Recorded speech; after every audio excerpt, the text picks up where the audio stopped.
প্রতিদিনের চিন্তা ও প্রার্থনা। 19শে জুলাই। দিনের প্রধান চিন্তা। আমরা যখন ভগবানের আশীর্বাদ লাভ করি, তখন আমরা যাহা কিছু করি ও যেসব জীবনের সংস্পর্শে আসি, সে সকলেই তাঁহার আশীর্বাদ মণ্ডিত হয়, মুখস্থ করা যায়। লোভিলাম যবে আমি পরশ তোমার, ঘুচিল আমার সব ইন্দ্রিয়ের ক্ষুধা। এই মহাবিশ্ব মাঝে আছে যত সুখ, পারে না সে সব মোরে করিতে পরশ। জীবনের দ্রুত গতি লয়ে যায় মোরে কত যে অজানা পুরাতন বা নূতনের পথে। তবু প্রভু চাই হিয়া মোর হইয়া ব্যাকুল তোমারে কেবল। উপদেশ।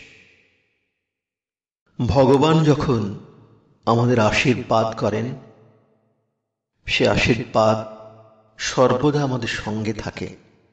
এমনকি যখন আমাদের ভুল ভ্রান্তি হয়, তখনও আমরা ভ্রষ্ট বা নিষ্পিষ্ট হই না, কারণ আমরা এমন এক ধন পাইয়াছি, যাহা সর্বদা আমাদের রক্ষা ও পুষ্টি সাধন করে। বিশ্বাসের মধ্য দিয়ায় আমাদের এই সম্পদ লাভ হয়।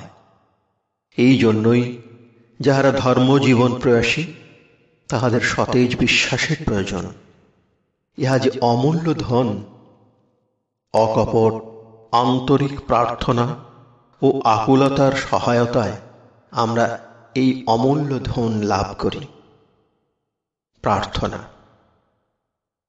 হে প্রভু, সর্ব আশীর্বাদ দাতা, জ্ঞান ও প্রেমের মূর্ত প্রতীক তুমি।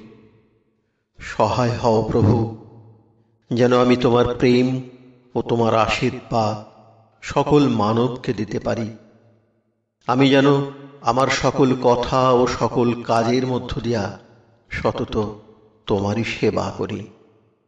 কৃপা করো তুমি, যেন আমি নিয়ত তোমার কাছে আমার সকল অনুপ্রেরণা লাভ করি এবং এ জীবন যেন একমাত্র তোমার কাছেই বিশ্রাম পায়।